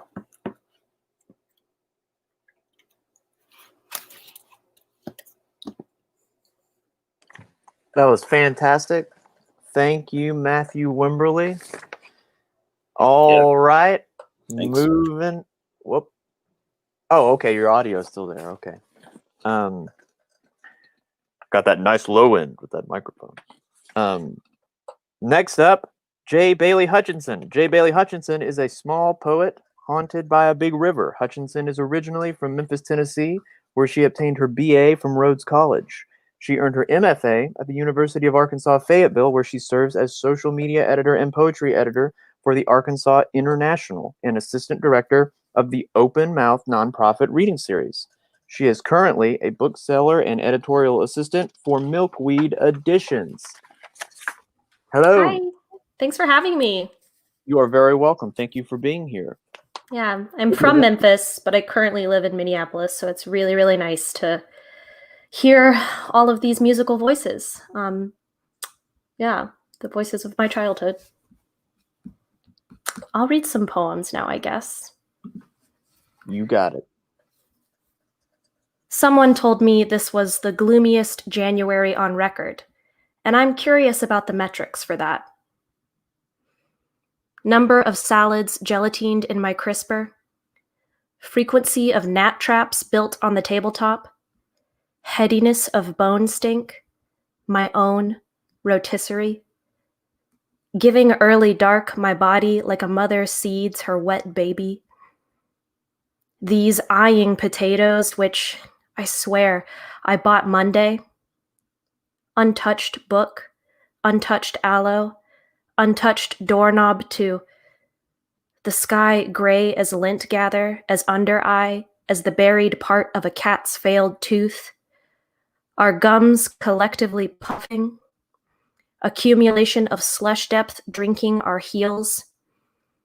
R who I have not called, M who I have not called, B who I have not called, S who I have not called, J who I have not called, I who I have not called. The way a hot washed glass tears like a geode in cold rinse. Concentration of blood under a nail, in an air-fried nostril. Pitch of oils wicked into a pant leg. The same sleeves each office hour. Every deep I go. Every softened toss. Every great green heath rotted with glass. Rain gauge vinegar glutted. All these hollows. All these boiled and boiled and boiled grounds. Yes, I know it means only the sun was hid uncommonly long. And anyway, what is gloom but the sound a woke-up cow makes? Still, for a while, we lowed like that together. For a while, we were all the alonest we could remember. I thought January was bad. Here we are in October. I just have one more for y'all. It's a little cheerier. Casino buffet. I couldn't make this up. Chummy snug by the Mississippi and cut in half by train tracks, there shone on a riverboat the night-lit words, casino buffet. Friends, I have been trying a good, hard time to know myself. I think my fixings shift every time I'm asked to name them. But if anything might make me knowable, the way a monarch is, or a plant-based breakfast meat, it could be the words casino and buffet, bulb poppled on the breast of a boat that wouldn't chuff 2 feet if really given to the river. And it wasn't me who fancied this, no. A friend whose life I am relatively new to sharing said it, though she didn't quite say it. She said, pointing to the yucked-up glimmer, "That's your book title." And friends, some of you know what I mean when I say I was seen, like a dog caught lolling in the clover and told to keep it up, or a chicken applauded for puncturing a grub. Praise the chance gift of folks fluent in our tricks, who when the train yodels through the town, who rally to the window to watch a cardinal ritz in an empty pool. I called the conifer swamp a hairbrush bursting through mesh. I said the basement smells like a cricket must. Good God, the green hair drips down each lawn side like a honey pretzel stick. Casino buffet. Decked out color show of butter and brisket, backlit by xylophonous hubbub. Steam mingled rumpus, every mouthful a little neighbor flavored. Praise all the folks who long suffer our language, who learn us some tongue too. I love when water smells like a horse that's just had a real good run. Do you? Thank you so much. You're welcome.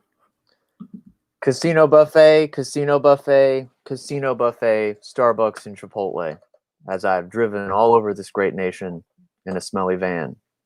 Casino buffet, casino buffet, casino buffet. All right.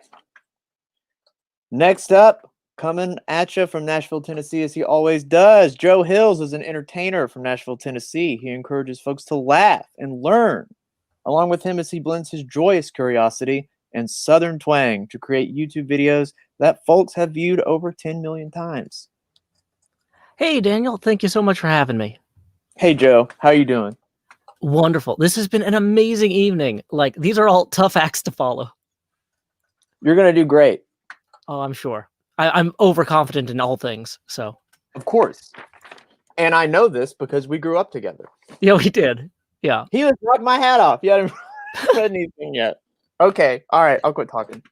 Sure. So this first one is called Hidden Lake. This is a real place you can go to, Nashvillians. It's part of the Harpeth River Park. Here we go. The parking lot for the Hidden Lake is a mile north of the interstate, just past the Veterans Cemetery.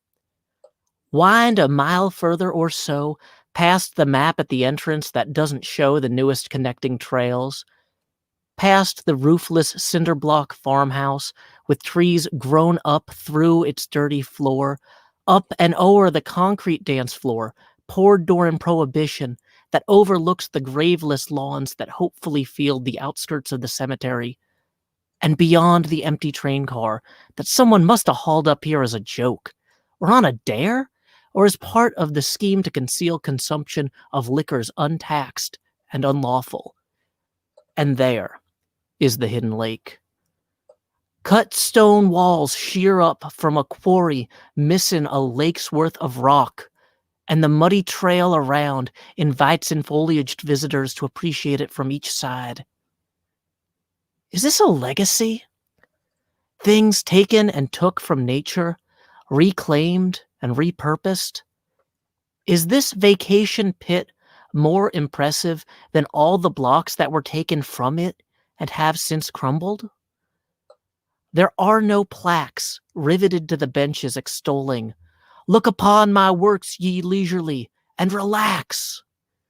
Though the stapled paper at the trailhead warns in laminate, valuables must not be left in vehicles.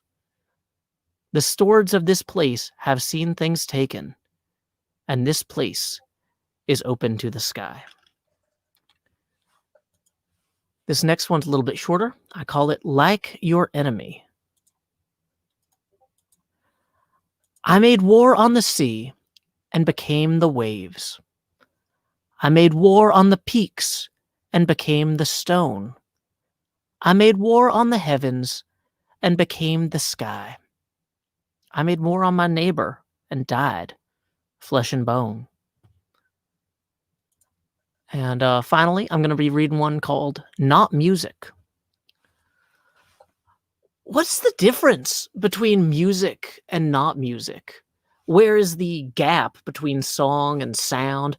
Where is the space between rhythm and repetition? When are textures just trappings and rests just respites? Which structures must we shape, and which may we suppose from our surroundings?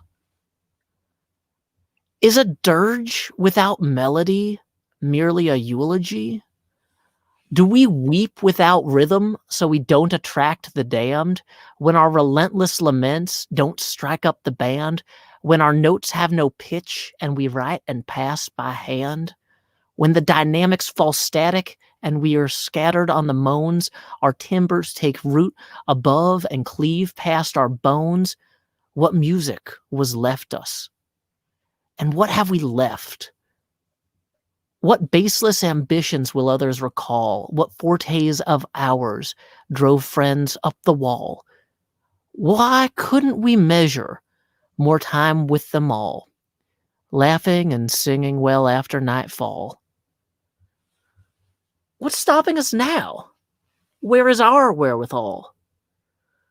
Why can't we make music from the soft cues around us? Why can't we shake our chains till the ringing unbounds us? Why can't we hear the earth and join enchanting with it? We can. We can. We can now. A 1, a 2, a 1, 2, 3, 4. Thank you very much, Daniel. Thank you, Southern Festival Books. Thank you very much, Joe. And what is the difference? We're gonna have the closing time. We reached the end.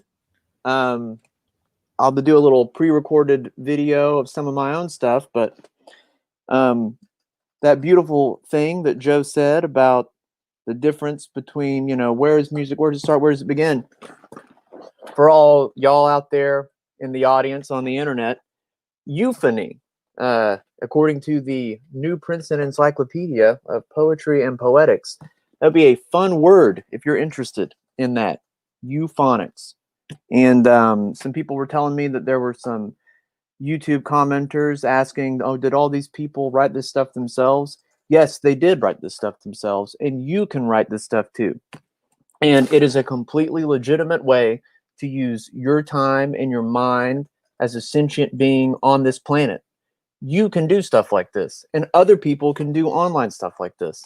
And also, before my pre-recorded video plays at the 1 hour and 50-minute mark of my Pujol Basement Poetry Hour, I'm going to reread the names of all the authors because on the point of euphony, there was a little bit of latency a couple of times, and some of the rhythm and their beautiful words might have been clipped a little bit.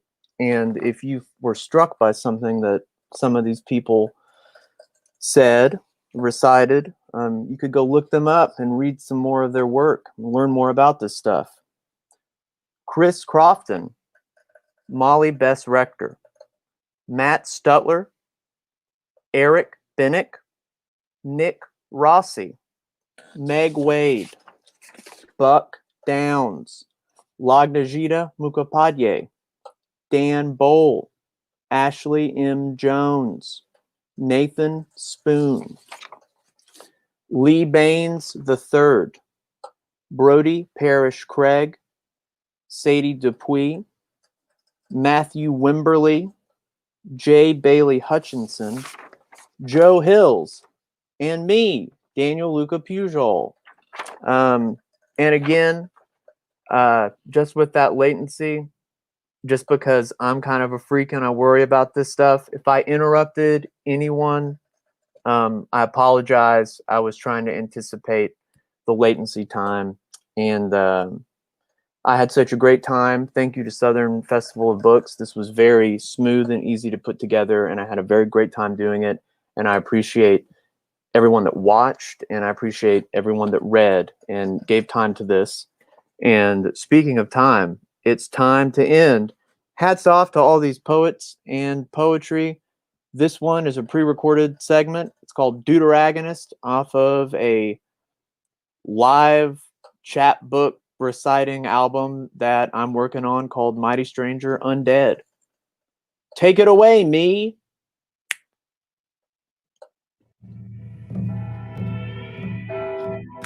Deuteragonist. What? No. You don't get to know my name. Why the hell would I give someone like you power like that over something like me? As far as we're concerned, I'm the amalgam of 5,000 years of quality corpse pile, come to show you how to death style correct, lest you might take living all the more seriously. So get with this. I'm not your buddy, we're not friends. But I am in need for reasons. Reasons just as selfish, but probably a bit more sustainable than yours. So let's make a deal. Just hear me out. We could move forward with the current arrangement and test your weight against this ostrich feather on this giant digital displayed soul scale, which I'm not gonna upsell you on. It's a pretty severe system. There's no mercy involved, period. But that has been part of y'all's overhaul, right? Legislating the love at every peak and valley that you can stroke a pole with. Sort of a litigious lack of nuance meets legalizing cruelty kind of thing. But why'd you want to backslide on centuries of mercy anyway? Because it's time to get real? Come on, man. There's no such thing as real. There's no such thing as not real. And law isn't just ethics, and ethics just aren't law. You govern yourself with a chronic lack of nuance, whose deficit sagaciously conflates what feels good with the good, and your inner monologue with the voice of God. Not even in a simple 20th century failed utopianism kind of way, but a more insane minefield between irony and apophatic theology where appeasing personality preferentials functions as certitude and gratification functions as transcendence and sublimity functions as bathos. Because you don't understand what or where the audience is. You suffer from what some might call an inferiority complex. One with insatiable, overly specific, nihilistic consumer mechanics that seem to sanctimoniously whitewash themselves as some sort of non-hedonistic, sophisticated realism.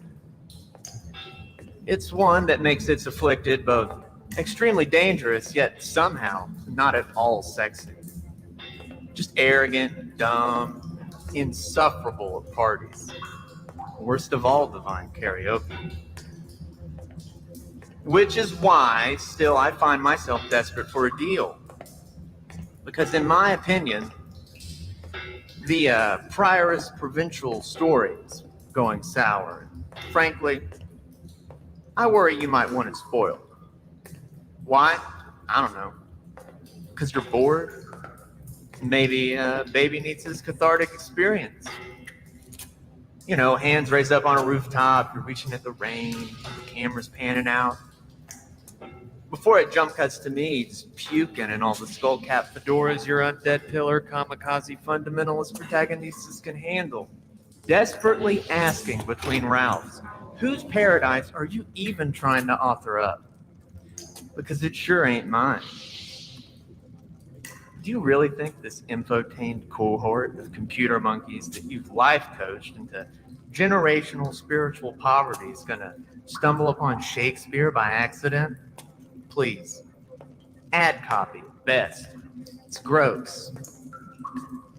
You're poison penning and dumbing down all the covenants, those economies between God and now man-child, all the way back to caveman justice before the wheel, at just about the worst time possible. Don't you get it? Bad actors and free market animism are torrid bedfellows. And all these bromance legalese bodice rippers are scrolling around in piss or worming all the way up to the collective unconscious and will eventually drive a streamer totally insane. And for why? Helping the world immolate itself is just lazy flagellation, not absolution. So please don't compensate for your inability to accurately imagine the unfathomable details of totality by slamming chaos and cascading failure like the reset button on a gaming console. It hurts me too, okay? And all I want to do is play guitar. And why do you want to take that from me? You know, I thought I could stay out of this. Doing my chugel between the heavens and the hells in a nice little hermetic nowhere and serenade my freshly dead, but no. You want to live forever as you are now, in weird marbled banquet halls full of mutant troll people, feudalizing the afterlife while I have to stand there in the corner playing green sleeves with a shot collar on. That's not my scene, Playboy. You've already done that here. So we can repeat on that, or you can go back and work up some better material. Because I'm not singing this trash. We've already skipped that part. That's my deal. And to take it, all you have to do is not follow when I walk away. Because if you do, it's off. And then I'm 99% sure that flickering orange brick down there, bleeding white against pitch onto the blue stone, it's a window. And inside that window, there's a steamy, anthropomorphic crocodile lion hippo lady crinkling her fingers and waiting to devour your sentience and crap out pure, mindless void. So that sounds like a fair exchange, right? I get lost, you go back, and there's at least a chance for some net gain. Especially if you can remember these things that I'm about to tell you right now. 1, I do not want my gig to become a full-on psycho-custodial nightmare. 2, you do not want to lawyer your way up to a gentrified golf course paradise and blow your planet up in the process. 3, because you're like 500 years from that tops, which isn't a long time out here. It's almost a bloodbath in the judgment room already. It's getting bad, like Tyson plant bad. Can't you smell it? And it's not even a nightmare yet. It's simpler than that. Something frivolous and completely avoidable. It's a bad dream. We're having a bad dream because 4, we are dreaming badly. So take this deal like it's your job to go back, try again, and imagine something better. Because what the hell am I gonna do in a rich man's fundamental godhead except sit there and have to like it? Play covers? Please, I'd rather kill myself again.